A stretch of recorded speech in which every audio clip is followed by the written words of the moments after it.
1 Samuel 17, abra aí comigo, eu quero já entrar direto naquilo que eu tenho para compartilhar. Nós temos tido cultos incríveis ao longo do dia, e por mais que eu sei que tem tanta coisa acontecendo lá fora, mas o Senhor é tão bom, tem nos encontrado ao longo desses 3 últimos cultos, e eu tenho certeza que o Senhor já está nos encontrando hoje, nesse culto, e vai continuar nos falando conosco, amém?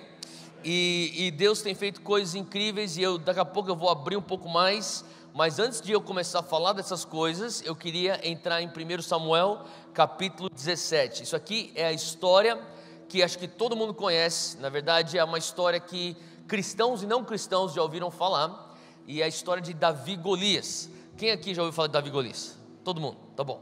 E eu lembro a primeira vez quando eu comecei, na primeira vez que eu escutei falar de Davi e Golias. Na verdade eu não lembro, porque eu devia ter escutado diversas vezes quando criança e eu não tenho memória disso, mas eu lembro uma das primeiras vezes, era na escola dominical. Então, quem aqui é pai ou mãe que tem filho na escola dominical aqui da Monte Sião, na estação 5.2? Levanta a mão se você tem um filho lá. Os outros tinham bastante. Isso aqui não é o culto dos pais então, né? Na verdade é porque não tem estação 5.12, então eles não vêm. Tá bom, nos últimos 3 cultos tem bastante paz. Só que eu sou muito grato a Deus por ter crescido indo para a escola dominical. Às vezes eu não entendia porque eu tinha que ir, só que eu não tinha opção, eu era obrigado a ir. Mas eu sou grato a Deus por isso. E uma das coisas que eu creio que a gente precisa rever mais e mais nas igrejas é que as nossas crianças vão estar recebendo Bíblia desde pequeno. E uma das coisas que eu lembro é quando eu ia para a escola dominical. Eu sei que o que eu vou falar aqui vai revelar um pouco da minha experiência, da minha idade, mas tinha um flanelógrafo. Quem lembra de flanelógrafo aqui? Tá bom, então não me sinto tão ruim. Tem um pessoal mais novo que está levantando a mão. Beleza. Flanelógrafo, quem nunca ouviu falar de flanelógrafo? Levanta a mão. Tá bom, então eu vou explicar o que é um flanelógrafo. Tem bastante gente. É uma coisa feita de flanela. E é como se fosse uma coisa assim, como que eu explicaria? É como se fosse é um cenário de flanela, e você, como se fosse um quadro de flanela, é isso, um quadro. E você tem assim as figuras da Bíblia recortadas, impressas como se fosse em flanela, e daí ele cola. Então sempre tinha um flanelógrafo do mar, e Jesus ficava andando em cima do mar. Tinha um barquinho, os 12 discípulos lá dentro. Então, se você cresceu em igreja, você sabe o que eu estou falando. Eu cresci com flanelógrafo, e para mim flanelógrafo era tipo demais, cara. Assim, eu nunca sonhava que um dia existiria uma coisa chamada Netflix, mas para mim aquilo era o maior entretenimento possível, era o flanelógrafo. E eu lembro quando a gente sentou uma vez para escutar a história de Davi e Golias, e Golias era muito grande, ele mal cabia no flanelógrafo, e Davi era pequenininho. E eu lembro da história de Davi e Golias, e talvez é a história do Antigo Testamento, na verdade é a história mais conhecida do Antigo Testamento. Não sei se sabia disso, mas eu li no artigo, e a história que cristãos e não cristãos conhecem é a história de Davi e Golias. Mas quantos sabem que enquanto você está na tua caminhada com Jesus, você pode visitar alguns textos 20, 30, 40 vezes, e dependendo de onde você está com o Senhor Jesus e aquilo que está passando na tua vida, o Senhor sempre tem uma verdade fresca para tirar daquele texto que você já viu lá 30 vezes. Quem já experimentou isso? E ultimamente eu estava lendo, na verdade semana retrasada eu estava lendo 1 Samuel, e cheguei no capítulo 17, o Senhor falou muito comigo através desse texto de Davi e Golias. Eu queria que você entrasse aí comigo já. Na verdade a gente vai por algumas partes, então vamos do versículo lá do início, não, vamos pular já direto para o versículo 37, que a gente não tem muito tempo. Então, versículo 37, você tem aqui Davi diante do rei Saul. Não existe alguém que está disposto a enfrentar Golias. Agora, antes de nós entrarmos no texto para o diálogo, eu queria só falar uma coisa. Eu estava mais ou menos uma semana atrás estava ministrando numa outra igreja, e eu estava falando sobre o poder de sabe? Existe algo na palavra, e você vê isso no mundo espiritual, que existe algo que o mundo espiritual respeita quando existe um só homem. É como se tivesse uma legalidade espiritual através de um só homem. Tanto é que lá em Miqueias existe a profecia que fala Deus esperava que um só homem se pusesse na brecha. mas não tinha nem um só homem para se pôr na brecha. Agora, interessante que o pecado entrou no mundo através de um só homem, foi Adão. Mas o segundo Adão também, que era um só homem, através de um só homem veio a graça redentora para toda a humanidade. Faz sentido?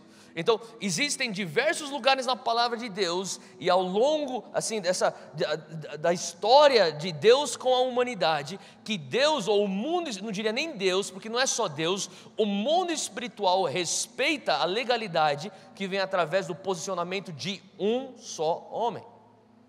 E nesse momento até o inimigo, ele reconhece que existe uma legalidade através do posicionamento de um só homem, e esse um só homem é Golias. Então, se você não lembra da história, Golias, que era um filisteu, estava diante do exército israelita, que estava acuado, completamente acovardado, intimidado. Eles estavam com certeza com medo, pensando, a gente não tem como a gente lutar contra esse Golias, porque Golias, ele capitaliza nessa legalidade de um só homem. Então ele fala, eu procuro um só homem que consegue vir contra mim. Se vocês conseguem oferecer para mim um só homem, vai eu contra esse um só homem, e quem ganhar, a nação cujo esse um só homem representa, vence essa guerra. Era o trato.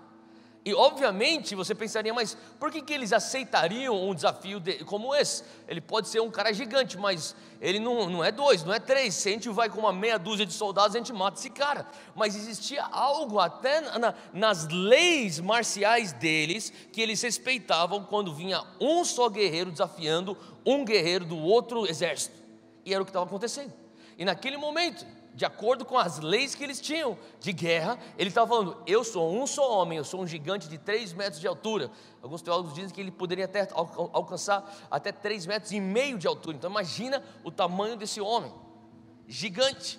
E ele falou assim, olha, se vocês trouxerem para mim um só homem, é um guerreiro temido, me traz só um. E os melhores soldados de Israel estão acuados, olhando para um para o outro, vai você? Não vou eu não, vai você. E eles estão jogando a responsabilidade, não tem ninguém. Saul também não se posiciona. Saul está com medo porque não tem nenhum guerreiro que consegue ir contra Golias. Então eles já estão no acampamento temendo, existe uma urgência, existe uma ameaça constante contra Israel. E é nesse momento que existe então um garoto chamado Davi, adolescente, que se posiciona e fala, eu serei esse um só homem. E quando as pessoas falam, você tem certeza? Você está maluco? Não, eu vou ser esse um só homem. Então vamos levar você diante do rei Saul. E diante do rei Saul, ele está conversando, e a gente entra bem aí no versículo 37, disse mais, 1 Samuel 17:37, disse mais Davi, o Senhor me livrou da mão do leão, o Senhor me livrou da mão do urso, Ele me livrará da mão deste filisteu.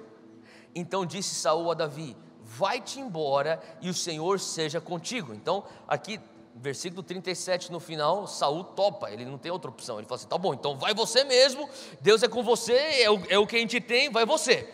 Versículo 38, e Saul vestiu a Davi de suas vestes, e pôs-lhe sobre a sua cabeça um capacete de bronze, e o vestiu de uma couraça, e Davi cingiu a espada sobre as suas vestes, e começou a andar, porém nunca o havia experimentado. Então disse Davi a Saul, eu não posso andar com isso, pois eu nunca o experimentei, ou eu nunca fiz isso antes, eu não entendo disso. E Davi tirou aquilo de sobre si, e tomou o seu cajado na mão, escolheu para si 5 pedras do ribeiro, e pôs ele no seu alforje de pastor, a saber, no surrão, e lançou mão da sua funda, e foi se aproximando ao filisteu. Então Davi, ele chega num ponto que ele está conversando com Saul, e Saul fala, vai você mesmo? E Davi fala, eu tenho certeza, eu já matei um leão, já matei um urso, Deus vai me ajudar a eu matar esse cara, dá para mim essa responsabilidade, eu vou. Então Saul fala assim, tá bom, então já que você está falando que você vai, traz aqui minha armadura. Ele vai botar minha armadura, ele vai com a minha armadura. Então aqui Davi, ele põe a armadura do rei, e no processo que ele põe a armadura do rei, ele começa a pensar, isso aqui não sou eu, não tem nada a ver comigo isso aqui, não tem como, eu nunca lutei com esse negócio, não vai dar certo isso. E ele tira e opta por um cajado, uma funda e 5 pedras. É basicamente isso que é a história nesse início. Agora, você pode pensar, tá bom, então o que isso significa para mim? E eu sei que nós temos algumas visitas hoje, eu quero dizer para todas as nossas visitas, vocês são bem-vindos, muito obrigado pela tua presença aqui conosco, mas eu também queria só deixar um alerta que hoje eu vou falar uma coisa um pouco mais específica para Monte Sião. Eu tenho certeza que Deus vai falar de alguma maneira com você, mas eu quero falar para nós como Monte Sião e tudo aquilo que nós estamos vivendo hoje como igreja local Monte Sião.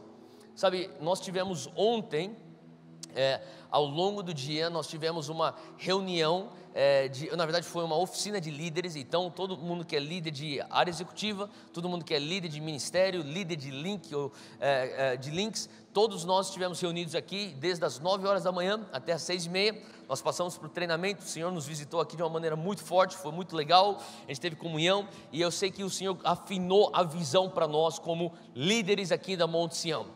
E o que eu estou compartilhando hoje é justamente o que eu compartilhei com eles, também em uma outra reunião de liderança, e eu creio que Deus está trazendo um pouco mais de clareza, e é algo para nós dividirmos com a igreja inteira. Foi o que eu fiz no outro culto também, e eu sei que o Senhor vai estar também trazendo cada vez mais esclarecimento daquilo que Ele está fazendo para nós como igreja. Eu creio que nós estamos vivendo como Monte Sião um momento único, um momento que é de bastante embalo, é um momento onde eu sinto o Senhor soprando sobre nós, e aquilo que Deus está fazendo aqui parece que tem uma graça por trás. Quem sente isso? Levanta a mão, não levanta só porque eu estou falando, mas se você sente, tem um embalo espiritual acontecendo aqui nesse lugar. E ontem, por exemplo, foi o primeiro culto Vox, o nosso culto de jovens. Nós saímos lá do Morumbi. Sempre tivemos cultos lá no Morumbi, o espaço lá é menor, a gente não tinha mais capacidade para receber, tinha todos os sábados, bastante jovens ficavam de fora, não conseguiam entrar no prédio, e viemos para cá, esse lugar aqui estava cheio, lotado de jovens. Quem estava aqui, Vox, galera do Vox, faz barulho, você estava aqui ontem aqui, quem foi abençoado aqui do Vox aqui? Tá, então ontem nós tivemos um dos cultos mais doidos de Vox, da história do Vox, né? Quem concorda comigo? Daí, estava tão doido que eu cheguei ontem, depois no restaurante, fui comer depois, eu falei, vou postar o vídeo que eu gravei. Daí eu comecei a olhar e falei, cara, esse negócio, como que vira esse vídeo de ponta cabeça? Daí eu percebi que não dava para virar, porque eu tinha gravado, eu estava tão louco, eu gravei tudo de ponta cabeça mesmo.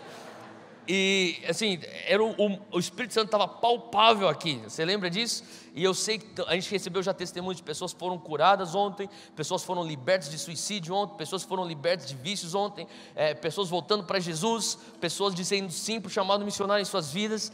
A gente teve um mover soberano e espiritual de Deus aqui ontem. Agora, o que eu estou falando de ontem, também a gente não pode esquecer o que Deus fez justamente 2 semanas, ou na verdade 1 semana, ou 10 dias atrás, com a conferência Geração do Reino. Quem participou da conferência Geração do Reino? Alguns aqui, tá? E onde nós recebemos mais de 350 igrejas representadas de 19 estados, aqui para aprender sobre como fazer ministério infantil. Isso não é normal, eu não sei se você está entendendo. Não é que a gente está querendo puxar a sardinha para o nosso lado, mas a gente tem que reconhecer o que Deus está fazendo. Deixa eu fazer um parênteses. Sabia que às vezes você pode ser tão modesto, em nome de uma falsa modéstia, mas tão modesto que Deus não recebe nenhuma glória através da tua vida? Deus vai falar assim, cara, para que eu vou continuar te abençoando? Eu não recebo nenhuma glória. Você recebe as bênçãos, você fica tão quieto, você não consegue nem dar um testemunho para glorificar o meu nome. Todo mundo está vendo que você está sendo abençoado, só que você não me traz o crédito. Então, porque você quer, você tem tanto medo de homens, de ser mal interpretado como arrogante, que você não tem nem temor de Deus para dar de volta a glória para Ele. Então você fica quieto, você não dá o testemunho. Fecha parênteses. Então, a gente tem que reconhecer o que Deus está fazendo. Faz sentido, gente? Deus está fazendo uma coisa única aqui, e não estou falando que a gente é melhor do que os outros, porque a gente não é melhor do que os outros, mas eu te garanto que a gente é especial. Quem se sente especial? Cara, quanto mais maduro você é na tua identidade em Cristo, você deveria se sentir especial. Você é um filho de Deus especial, você é uma filha de Deus que é especial, sabe? E a pessoa que carrega a revelação da paternidade de Deus na sua vida, da filiação, ela anda com a segurança de eu sou amado. Porque eu sou amado, eu posso te amar bem. Eu não preciso entrar em relacionamentos codependentes, onde eu fico com medo de ser rejeitado toda hora. Eu já sou amado. Deus quer te levar lá, Deus quer nos levar lá, amém? Quem recebe isso hoje? O Senhor está nos querendo levar para essa maturidade. Então eu creio que o Senhor está fazendo algo único aqui no nosso meio. E quando a gente está falando sobre algo único, sabe, existe um embalo. E nesse processo todo o Senhor tem falado comigo. Ontem eu disse que nós estávamos aqui na oficina de líderes. E uma das coisas, se não for a coisa principal, que os líderes estavam levantando a mão, fazendo perguntas e talvez até com certo receio, como que nesse embalo que estamos vivendo, no crescimento que nós estamos vivendo, como que nós como que nós protegeremos o DNA da Monte Sião, ou a essência daquilo que Deus tem nos mostrado para como viver o reino de Deus? Líderes perguntando, então, está crescendo, as pessoas estão vindo com com diversas outras culturas, como que a gente preserva aquilo que nós sentimos que é a nossa visão como Monte Sião? Sabe, o Senhor começou a falar comigo sobre, eu estava lendo essa história de Davi e Golias, e o Senhor começou a falar comigo, Davi sabia quem ele era. Não tem como você proteger uma coisa que você nem sabe o que é. Então olha só nesse texto, você vê Davi falando, olha, essa armadura aqui não sou eu.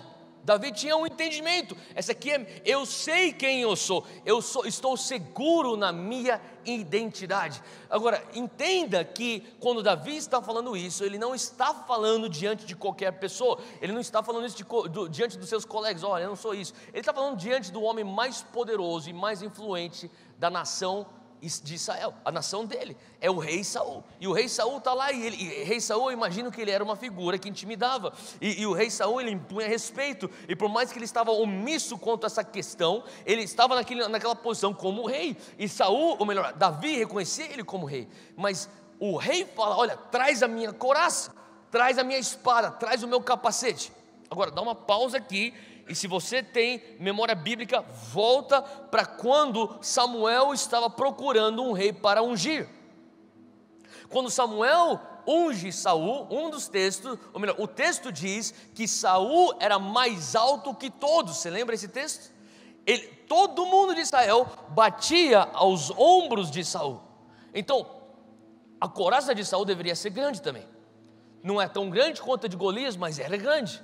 A espada de Saul deveria ser grande também, não é tão grande quanto de Golias, mas era grande, o capacete é a mesma coisa. Então Davi põe essa armadura real, imponente, ele começa a andar, um adolescente, ele começa a falar, meu rei, eu te amo, eu te respeito, mas isso aqui não sou eu. Como que você vai fazer então? Me dá então aí 5 pedras, o meu pedaço de pau e uma funda, eu estou bem.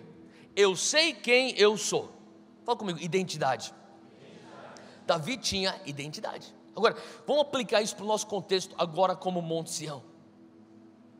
Se você tem teu boletim, eu sei que alguns pegam boletim, outros não pegam boletim, mas se você tem teu boletim, você vai ver afirmação de visão. Agora, se você tem também aí o teu celular, você vai lá no site da Monte Sião, você vai ter afirmação de visão. Mas se você não tem nada disso, só escuta e anota o que eu vou falar. Isso aqui é o que está, o que eu vou falar para você é a nossa afirmação de visão. Então, você que se considera Monte Sião, você tem que saber disso. Qual que é a visão da nossa igreja? A nossa igreja tem como visão formar discípulos e líderes, escuta aqui, formar discípulos e líderes que manifestam o reino de Deus para transformar a terra através do amor de Cristo. 3 coisas, através do amor de Cristo, da verdade da palavra e do poder do Espírito Santo. 3 coisas que nós entendemos que vai transformar o mundo: o amor de Jesus, a verdade da Bíblia, a verdade bíblica e o poder do Espírito Santo. Agora, fala comigo, a minha visão como Monte Sião é formar discípulos, é desenvolver líderes que manifestam o reino de Deus para assim transformar a terra através do amor de Jesus, das verdades bíblicas e do poder do Espírito Santo. Todos nós temos a função de formar discípulos.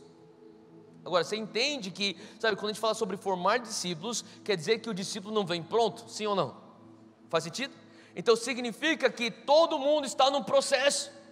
que igreja não é para gente perfeita, que igreja não é para lugar para pessoas que estão desenvolvidas chegarem, eu estou na igreja porque eu sou um discípulo pronto. Não, nossa função é formar o discípulo, é desenvolver o líder. Agora, para quê? Simplesmente para a gente ficar assim. A gente não vai fazer igreja para pessoas serem evangélicas, confortáveis, sentadas num banco de igreja evangélica, vivendo um estilo de vida evangélico que não traz efeito na sociedade. Esse não é a nossa visão. Se esse tipo de igreja você está procurando, você está no lugar errado. Aqui nós vamos formar discípulos, desenvolver líderes que vão manifestar o reino. A nossa função é ser sal da terra e luz do mundo. Nós precisamos ser essa luz que é posta no lugar alto para iluminar toda a casa. Então nós cobramos de nós mesmos, temos que manifestar o reino. Por quê? Porque se você manifesta o reino no teu trabalho, se você manifesta o reino onde você mora, se você manifesta o reino na tua família, na tua academia, na tua faculdade, seja onde for, você leva a transformação de Deus na terra. Como? Quando você ama como Jesus, quando a palavra de Deus, você é um produto da verdade da palavra, quando você é um canal do poder de Jesus, do Espírito Santo. Faz sentido? Não é, eu vou te levar lá para a igreja para você ser curado. Cura o cara agora. Você precisa de uma palavra de Deus, vai lá para escutar meu pastor pregar. Não, escuta você, a palavra que Deus está te dando, entrega para o cara agora. Faz sentido? Eu vou te levar lá para o pessoal lá do alcance te abraçar. Abraça você ele agora, olha no olho dele e fala com amor para ele. Faz sentido?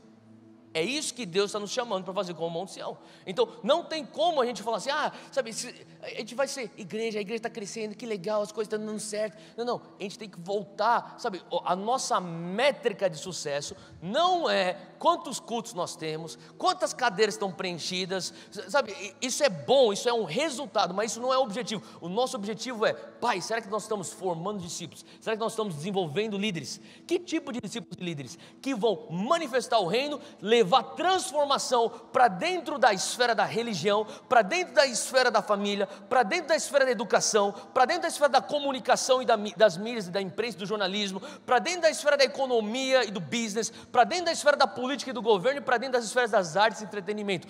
Toda a sociedade é composta de uma maneira geral dessas 7 esferas. Nós queremos levar o reino de Deus para dentro daquele lugar. Por quê? Porque nós entendemos que a grande comissão não é uma grande sugestão, é uma grande comissão. Amém? Quem diz amém a isso? Tá. Agora, quando você fala sobre grande comissão, nós estamos falando de 2 versões aqui. Nós temos Marcos 16 e nós temos Mateus 28. Marcos 16, eu sei que tem alguém que está cansado de escutar isso, mas entenda, nós temos que repetir essas coisas para nós preservarmos a cultura. Então tenha um pouquinho de paciência comigo. Tudo bem? Beleza. Tem alguns, tá bom, vai lá.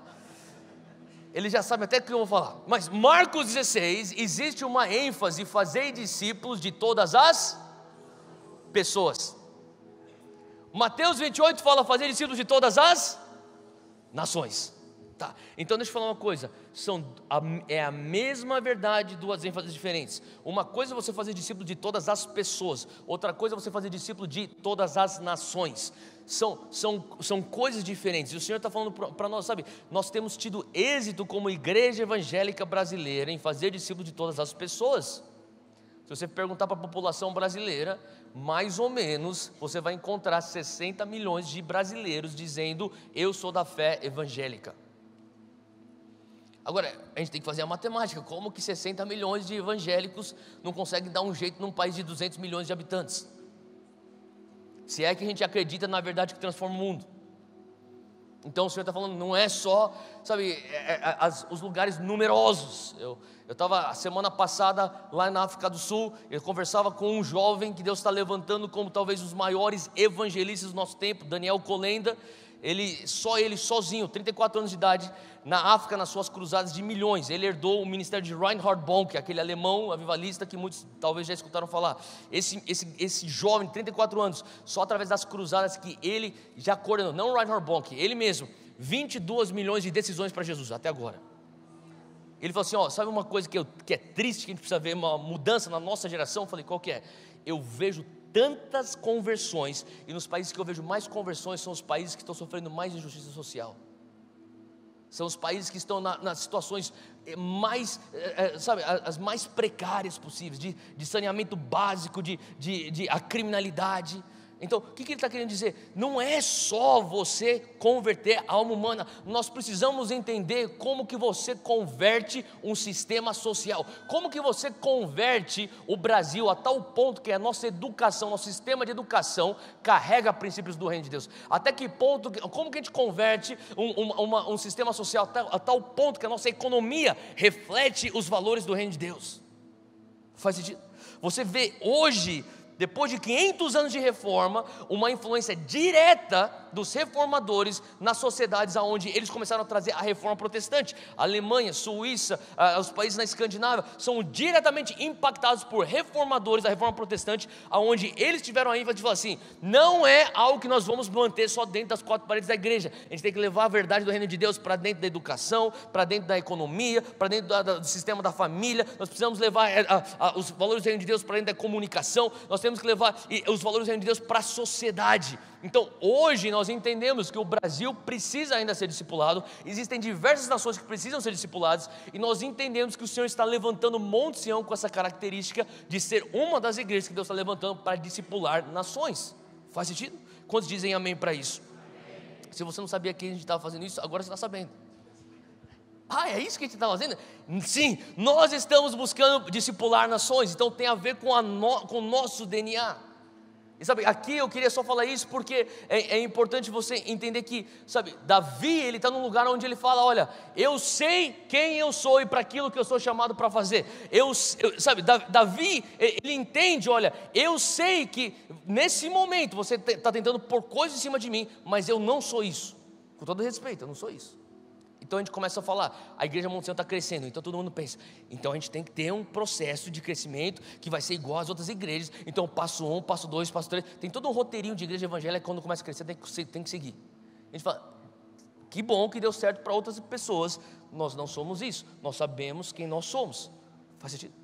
E talvez não venha a ser uma coisa tão uau, que nem uma armadura, que nem uma espada, que nem um capacete. Talvez você olhe e fale: mas o que você vai fazer com 5 pedrinhas, uma funda e um cajado? Mas o Senhor está falando assim: você sabe quem você é? Sim, Deus, nós sabemos quem nós somos. Nós sabemos para aquilo que o Senhor está nos chamando para fazer. Amém? Então a primeira coisa que eu comecei a ver em Davi é: ele teve que ser fiel primeiramente na sua identidade. Fala comigo: Senhor Deus, me ajuda a ser fiel com a minha identidade. O que significa ser fiel com a tua identidade? É você buscar de Deus. Deus, quem que o Senhor está me... Quem que eu sou em ti? O Senhor me chamou para quê? Eu quero ser fiel com isso. Eu não quero ficar me comparando. Sabe, pessoas que não sabem quem elas são ficam comparando com outras pessoas constantemente. O Senhor não quer que nós venhamos nos ficar... Sabe, comparação nunca é um bom negócio. Se você se compara com alguém que é inferior a você, você sai arrogante. Se você se compara com alguém que é superior a você, você sai depressivo. Nunca dá certo. Não é verdade? Então, Deus, nós queremos escutar do Senhor. Quem é que o Senhor nos faz ser como indivíduos e como igreja? E o Senhor já tem deixado isso claro em relação à igreja. Agora, versículo 41, acompanha comigo. O filisteu também está indo na direção de Davi. Então Davi pega as 5 pedras, o cajado, a funda dele, ele vai na direção do filisteu. O filisteu começa a avançar na direção de Davi. Ele vinha se chegando a Davi, e o que lhe levava o escudo ia diante dele. Tinha um cara que a função do cara era só carregar o escudo. Então imagina o tamanho do escudo. Versículo 42. E olhando o filisteu e vendo a Davi, o desprezou, porquanto era jovem, ruivo e de gentil aspecto, ou de boa aparência. Então, eu não sei porque eles estão pondo no texto ruivo. Eu não estou vendo ninguém ruivo aqui, mas se eu fosse ruivo eu ficaria ofendido. Mas, só porque eu sou ruivo você vai me desprezar, Golias? Eu não sei o que a ruividade dele tem a ver com isso, mas a palavra mostra, ele é ruivo e ele é bonitinho demais. Então eu acho que pessoas bonitas e ruivas não são têm uma aparência inofensiva. Eu acho que é isso. E é isso que a palavra está tentando mostrar. E o filisteu diz, versículo 43: sou eu algum cão para tu vires a mim com pau? E o filisteu amaldiçoou a Davi pelos seus deuses. E disse mais Golias a Davi: vem aqui e eu darei a tua carne às aves do céu e às bestas do campo.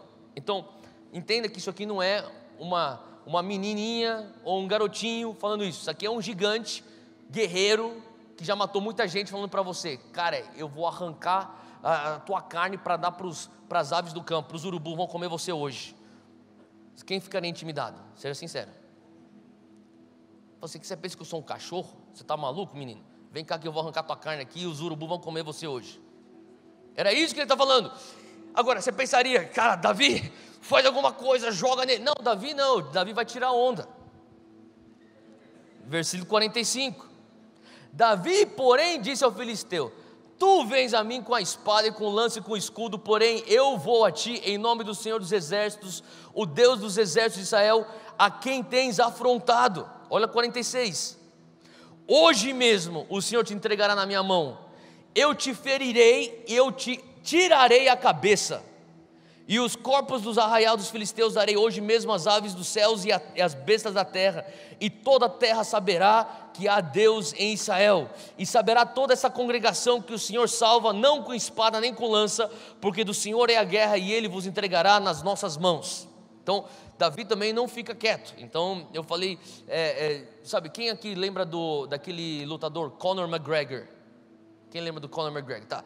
Ele fala pra caramba, concorda comigo? Então, antigamente tinha um cara chamado Chael Sonnen. Quem lembra do Chael Sonnen?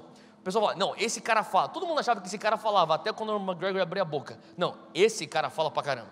Então todo mundo está intimidado com Golias, até Davi abrir a boca. Eu arranco a tua cabeça, teu exército inteiro, a gente vai dar a carne deles para as bestas do campo. Imagina Golias, tipo, quem que esse menino está falando? Para pensar, assim, você está maluco? Hoje eu vou cortar tua cabeça, do gigante Golias. É isso que ele está falando. Então, quando todo mundo pensava, agora ele está intimidado, Davi vinha e rebatia. Fala, não, eu não vou nem jogar a pedra ainda. Vou esperar, porque eu tenho que tirar a onda. Aí, eu vou arrancar tua cabeça. Ele está falando isso. E sabe, e pode soar um pouco até cômico, porque a gente não está lá, porque se a gente estivesse naquele momento a gente estaria chorando. Mas o Senhor começou a falar comigo. Quantas vezes você já escutou a afronta do inimigo na tua cabeça? Quantas vezes você recebe algo de Deus e você escuta o inimigo falando, não vai acontecer, você não é ungido o suficiente, você tem muito pecado aí, você não tem muitas falhas, você já tem um passado, é impossível. Quantos já escutaram isso? Cara, quantas vezes a gente já escutou isso como igreja?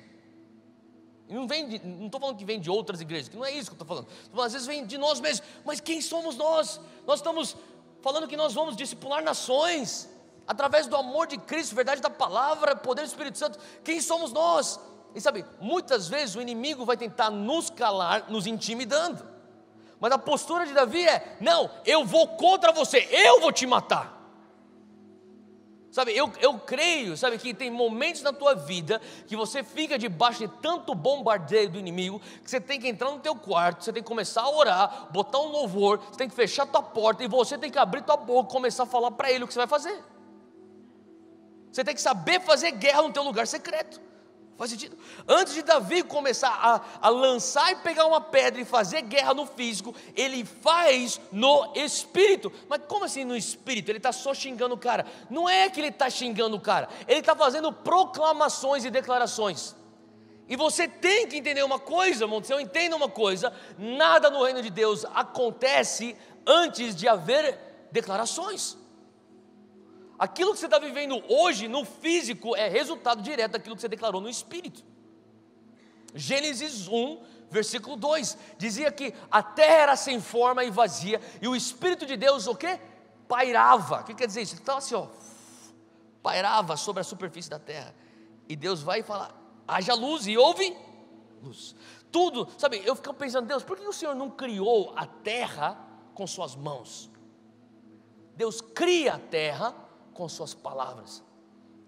Tudo, é por isso que a palavra de Deus fala lá em João que Jesus era o verbo e o verbo se fez carne. Cara, você tem que entender, se Deus se equivale a uma palavra, no sistema de valor de Deus, o que significa então palavras declaradas?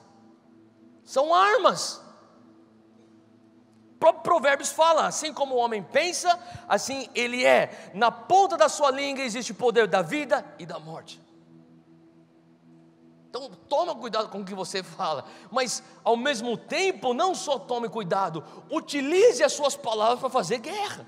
Então no momento onde você sente a afronta, nós estamos declarando, não, nós vamos conquistar o inimigo, nós vamos conquistar o território. Faz sentido, gente? Então tem coisas que você não está experimentando na tua vida, que talvez você tenha que começar a declarar. Você tem que chamar as coisas que não são como se fossem. Você tem que começar a trazer a existência. Então, tem coisas que nós estamos vivendo hoje, eu tenho certeza disso.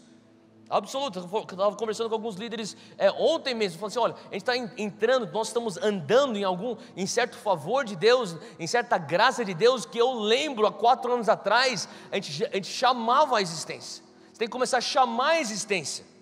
Eu não sei para quem que é isso aqui hoje, mas tem coisa na tua vida que não está acontecendo, você não chamou a existência. Como que você chama a existência? Vou te dar uma dica bem prática. Como que eu chamo a existência? Na verdade, eu vou dar um testemunho rápido aqui, mas nos últimos 3 meses, só no Dunamis, eu falo isso para você entender aquilo que Deus está fazendo em termos de missões no Dunamis, as nossas iniciativas de missões, nós ousamos acreditar e dizer sim a um desafio muito grande em relação a missões. E só, quantos estão no campo agora, André? 47 jovens nesse momento estão no campo missionário. Agora, quando eu estou falando assim, a gente enviou faz pouco tempo, 47 para o campo missionário, mas para você enviar você tem que ter dinheiro. Concorda comigo? A gente não tinha dinheiro, mas a gente não vai ficar parado, a gente vai começar a chamar a existência. Nos últimos 3 meses, no Dunamis, de pessoas fora dessa igreja, a maioria era tudo fora, 90% do que veio de fora da nossa igreja. Mais de 1,1 milhões de reais entraram para missões para o Dunamis de fora dessa igreja.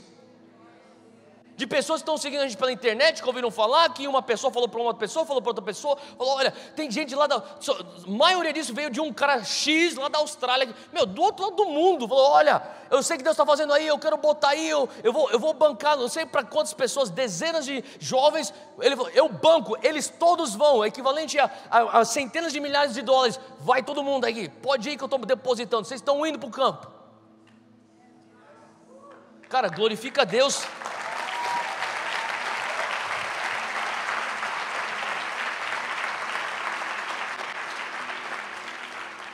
Mas eu lembro nós chamando a existência.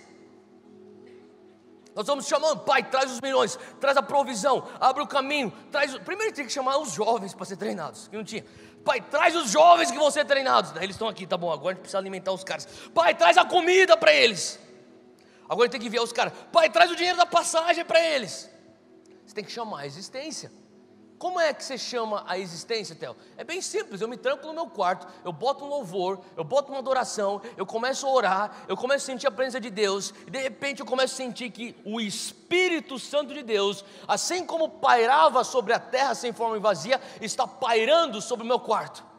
E daí eu entendo que tem uma fórmula em Gênesis 1, 2 e 3, que é bem simples: aonde o Espírito Santo está pairando, você faz declarações de acordo com a vontade dele, existe poder criativo na declaração, e você declara as coisas da existência.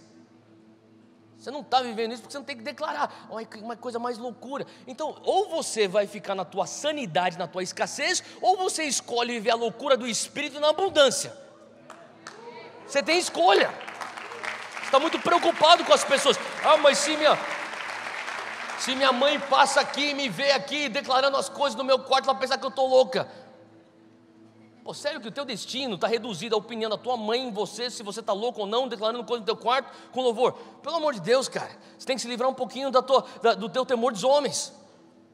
Faz sentido? Você tem que começar a chamar as coisas à existência de acordo com a vontade de Deus. E aqui Davi, ele declara. Sabe qual que é o nosso problema? É que a gente não acredita na grandeza do Deus que nós servimos. Então a gente não quer declarar, porque senão vai ficar feio na fita. Cara, como que eu vou falar que eu vou arrancar a cabeça daquele gigante se daqui a pouco ele vai estar arrancando a minha? Então é melhor eu ficar quieto. Vou ficar aqui tipo só na maciota aqui, vamos ver o que dá. Se der eu vou, se tiver uma brecha eu vou. Davi não tinha isso, falou assim: hoje eu vou, eu arranco a tua cabeça.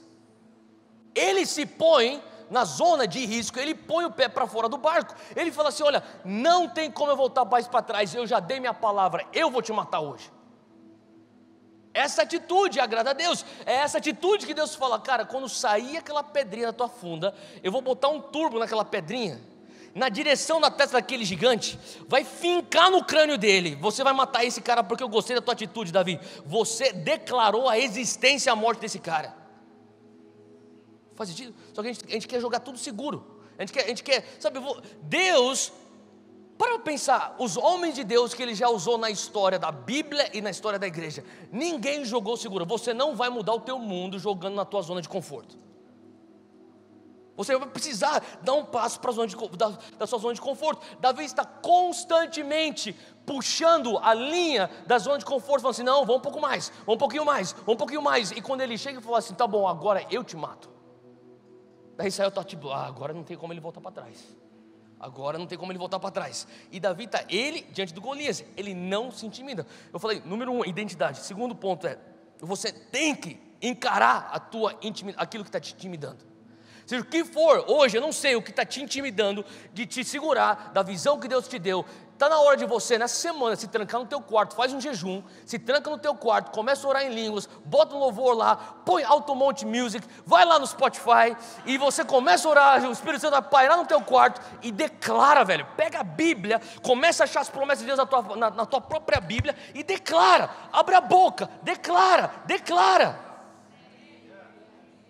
Você tem que começar a declarar, sabe, eu entendo, se eu parar de declarar hoje, em 2022 eu vou estar em escassez, eu estou depositando agora no meu banco espiritual, eu estou sacando hoje o que eu depositei lá em 2016, então eu não posso parar. Talvez seja a resposta de uma oração que você nem orou, foi tua avó e você não está nem sabendo o que ela está vivendo através de você, aqui na presença de Deus, o fruto da declaração dela, só que você não entendeu que aquilo que fez você chegar aqui foi uma declaração que ela fez no Espírito, se materializou com você sentando nessa cadeira e sendo tocado por Deus hoje. Você não pode parar de declarar, fala para quem está do teu lado, declara mais um pouco. Fala assim, ó, hoje, nessa semana, se tranca no quarto, declara o destino de Deus na tua vida.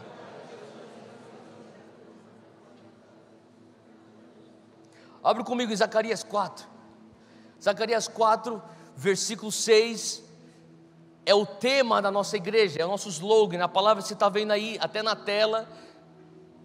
Está pequeno, mas dá para ler. Não por força nem por violência. Mas vamos ler um pouquinho antes de entender o contexto.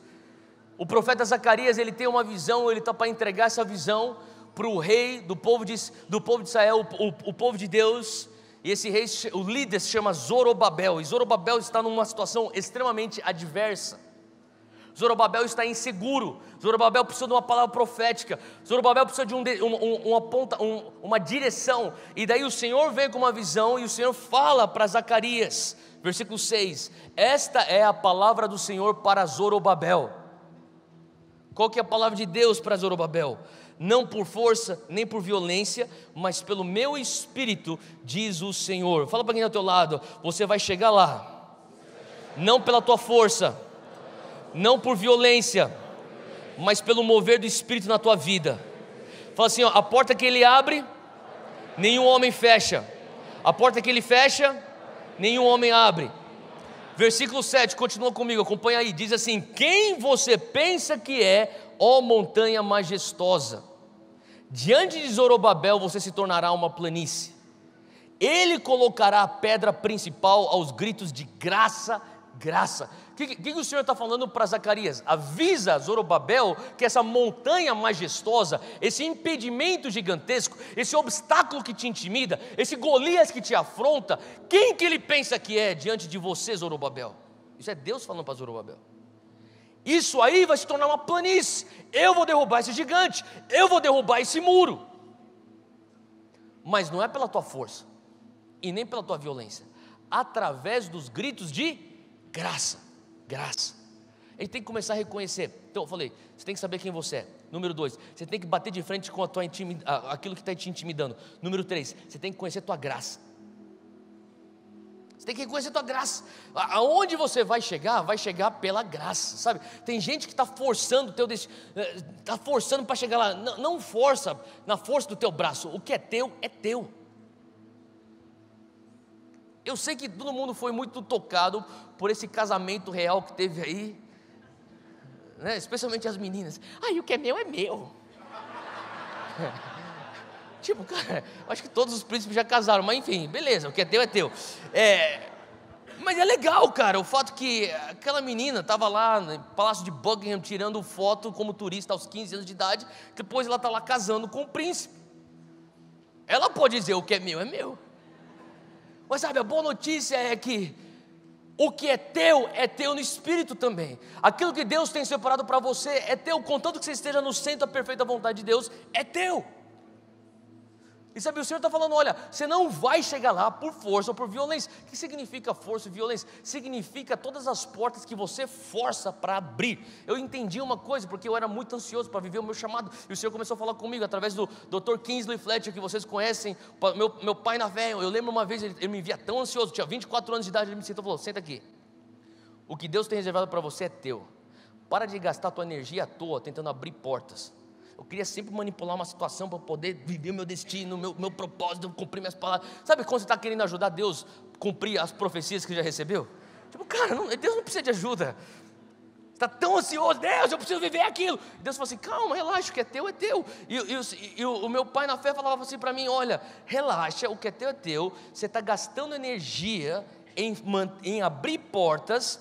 E sabe, você tem que entender que a porta que o teu braço abre, o teu braço vai ter que sustentar aberto. E você vai despender tanta energia mantendo aquela porta aberta que você não vai ter energia suficiente para chegar no teu destino.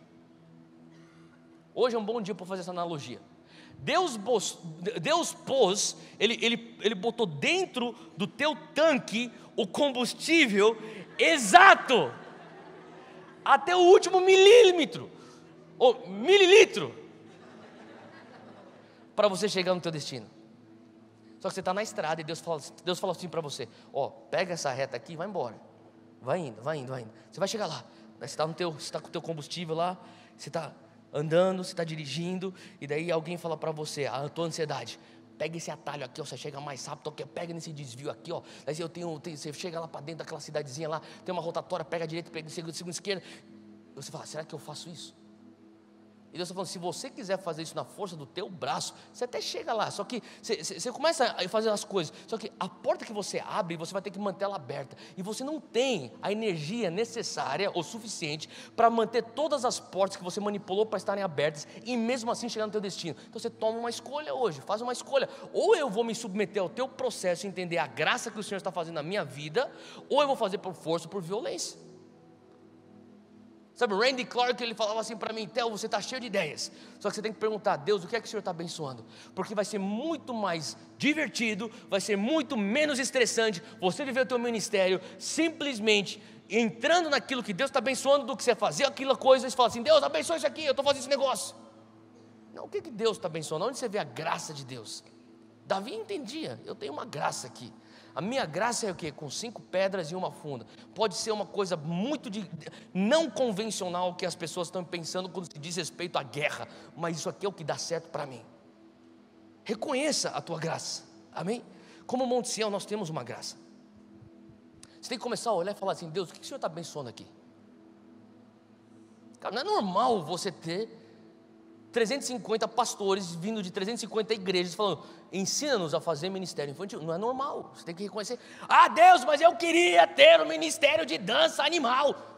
Eu estou abençoando, eu sei que o André queria fazer isso, porque ele era do ministério de dança da Monte Sião antigamente, mas eu acabei de expor ele, mas desconto, ele tinha só 16 anos de idade. Mas você tem que falar assim, Deus, se o Senhor está abençoando isso, amém, vai ser isso. Sabe, as pessoas, por que aqui não tem ministério de homens, ministério de mulher, ministério de avó, ministério de vovô? Se você quiser fazer, de repente você é uma igreja com 80 ministérios que nunca consegue cumprir uma simples visão com 80 ministérios diferentes. Mas na minha outra igreja tinha um ministério de empresário. Então volta para lá, ué. Aqui tem um jeito que a gente faz as coisas, ué.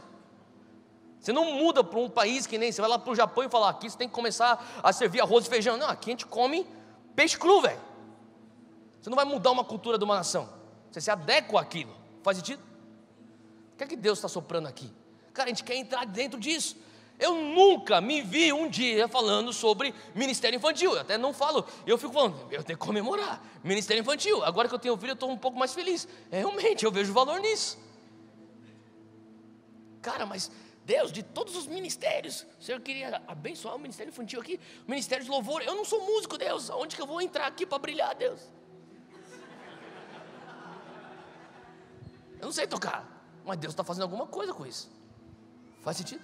Então a gente tem que reconhecer Deus. A gente vai chegar lá através daquilo que o Senhor fala. Tem graça para isso.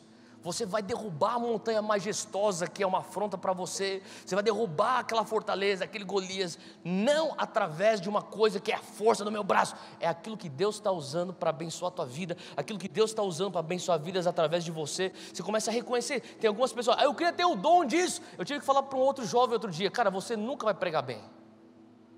Você não tem dom para ficar pregando, você não tem. Só que, cara, ninguém consegue fazer network que nem você. Eu nunca vi ninguém fazer aconselhamento pessoal que nem você. Eu não consigo aconselhar pessoas que nem você. Reconheça a tua graça. Faz sentido? Então, o Senhor está trazendo para nós, Monte Sião, sabe, diante daquilo que nós vamos encontrar lá na frente, o entendimento. Reconheça a sua graça. Versículo 48 diz, continuando comigo: quando o filisteu começou a vir na direção de Davi, ele correu para a linha de batalha para enfrentá-lo. Eu amo Davi, olha só. O cara está vindo, ele vem na direção dele. Versículo 49: tirando uma pedra de sua bolsa, arremessou-a com a tiradeira ou com a funda, que é tipo um estilingue, e atingiu o filisteu na testa, de tal modo que a pedra ficou encravada na testa, e ele caiu com o rosto em chão. Golias. Versículo 50, muito importante. Assim Davi venceu o filisteu com uma funda e uma pedra, sem espada na mão, derrubou o filisteu e o fez o quê? E o quê? Matou. Ele mata o filisteu sem espada, só com uma pedra. Sabe, deixa eu te perguntar uma coisa. Diante do Senhor, talvez a pergunta que Ele vai fazer para você é: o que você tem na tua mão? Davi tinha pedras e uma funda. Talvez aquilo que você tem hoje na tua mão é o que Deus vai usar para mudar o teu mundo. Faz sentido? Diante daquilo que Deus está fazendo aqui na Monte Sião, a gente fala assim: Deus, o que o Senhor tem nos dado em nossas mãos? Diante do recurso que nós temos hoje, talvez é isso que Deus vai usar para nós derrubarmos, matarmos os Golias e mudarmos o mundo. Versículo 51. E Davi, lembra que no versículo 50 ele matou. E Davi correu, pôs os pés sobre o gigante, desembainhando a espada do filisteu, acabou de matá-lo, cortando-lhe a cabeça. Calma aí, eu pensei que ele tinha morrido já nos 50. Ele mata o cara 2 vezes. Só Davi, cara. Ele mata com a funda, ele mata com a espada, ele sai correndo, ele pisa em cima do filisteu, arranca a espada, vai lá e começa a serrar. E serra a cabeça do gigante. Eu sei que é gráfico isso, mas é para trazer impacto mesmo. Então você imagina um adolescente fazendo isso. E sabe, o Senhor começou a falar comigo: o que você tem hoje na tua mão? Deus, eu tenho 5 pedras e uma funda. Você vai mudar o mundo. Como, Deus? Seja fiel com aquilo que você tem na tua mão. Davi foi fiel com aquilo que ele tinha na sua mão, e no próximo instante ele está matando de novo com a espada que seria a espada mais temível nos filisteus e no acampamento dos israelitas. Você está falando: Deus, eu quero pegar aquela espada, eu quero cortar a cabeça dele. Deus fala assim: usa o que você tem na tua mão primeiro, e se você vier com aquilo que você tem na tua mão, você vai conseguir correr lá, pisar em cima dele e arrancar a cabeça dele. Só que para você conseguir correr lá e arrancar a cabeça dele, você tem que ser fiel com aquilo que você tem na tua mão primeiro. Um dia eu vou mudar o mundo. Não, começa a mudar o mundo com aquilo que você tem na tua mão hoje. Um dia eu vou alcançar as nações. Começa a alcançar as nações com o teu bairro no qual você vive hoje.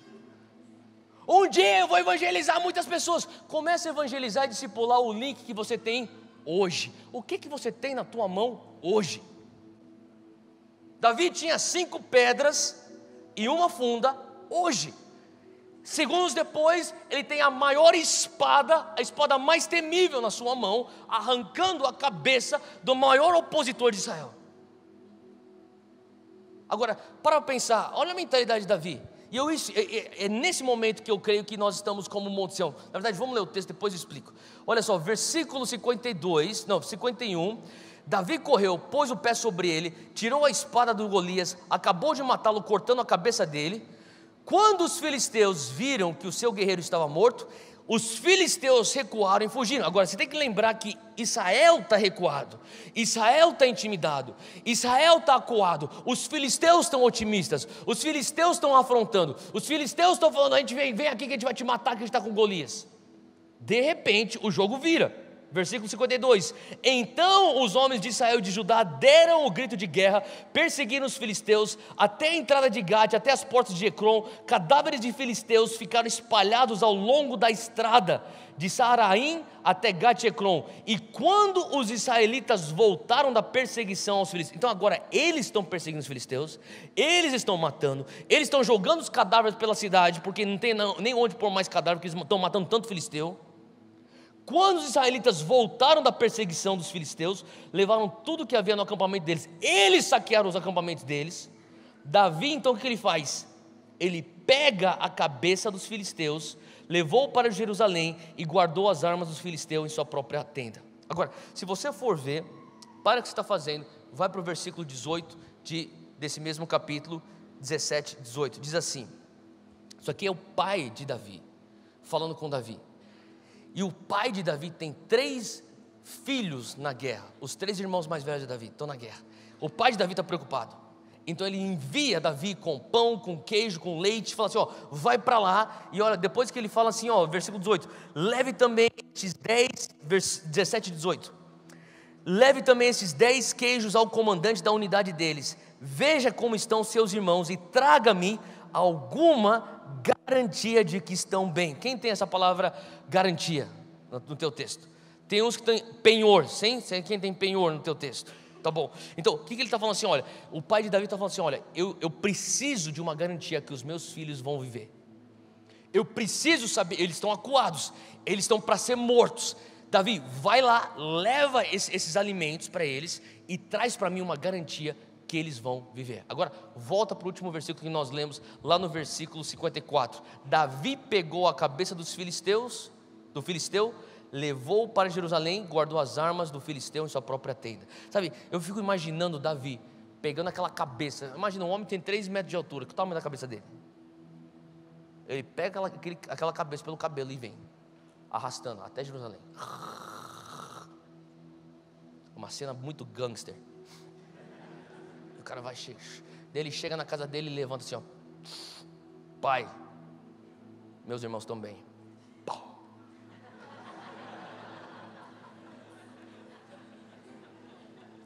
Cara, sinistro isso.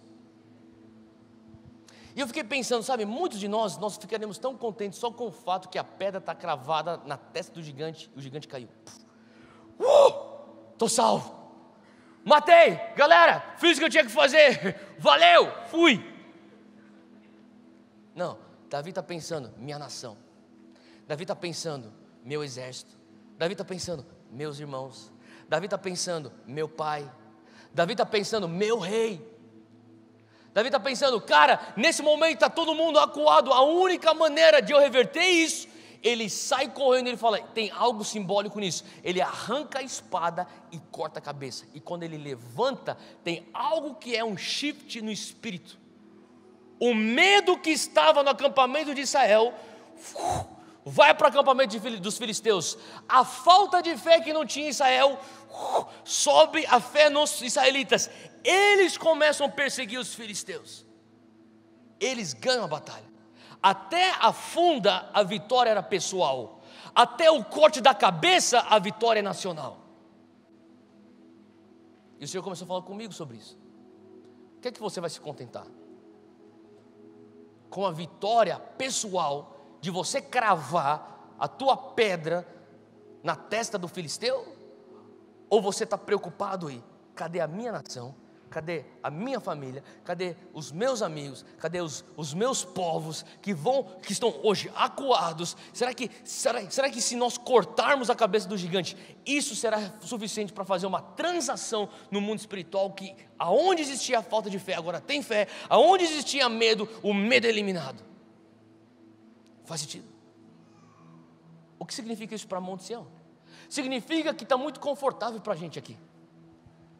Que para mim, a maneira como eu faço a leitura é que a pedra cravada na testa de Golias é nós falarmos, ei, a nossa igreja é muito legal.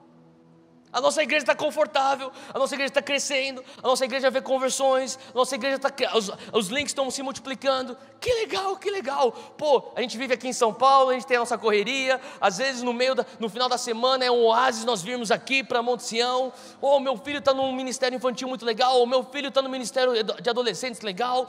Pô, as coisas estão indo bem. Minha mãe, ela está lá no Diamantes, meu pai está lá no Diamantes. Está tranquilo, cara. A gente tem conferência, Voz de Sião, a gente tem retiro de Páscoa, tem 7 noites em Sião. Nossa, tá legal a gente viver esse estilo de vida. A gente escuta mensagens, a gente canta canções, tem comunhão. E o Senhor está falando com a gente, vocês já acertaram a pedra na testa do Golias. Será que você consegue correr lá, pegar a espada, arrancar a cabeça, levantar e falar: ei, dá para ser ganho a batalha de uma maneira geral e nacional? Faz sentido. E para mim isso significa, nós entendemos que quando o Senhor começou a falar conosco, quem sabe Monte Sião tem que sair de São Paulo e tem que ir para outros lugares. Deus, mas a gente não vai fazer que nem as outras igrejas, porque isso aqui não é o nosso chamado. E Deus falou: esquece, não se compare. O que eu tenho para você, eu tenho para vocês. Tem algo que eu tenho para você que vai se cumprir da maneira como eu tenho para cumprir na vida de vocês. Não vai ser da outra maneira. A gente pode se comparar: mas a gente não é tão grande que nem eles, ou a gente é maior do que eles. Deus está falando assim: para de se comparar. O que eu vou fazer através da Monte Sião? Eu vou fazer através da Monte Sião, através das graças que eu dei para a Monte Sião, da maneira como eu vou fazer com a Monte Sião. Só que eu preciso que você seja fiel. Ou você se contenta com você acertar a pedra na testa, ou você vai para lá e pega aquela espada, corta a cabeça, traz um alento para o teu pai e levanta a moral da nação. O que você vai fazer?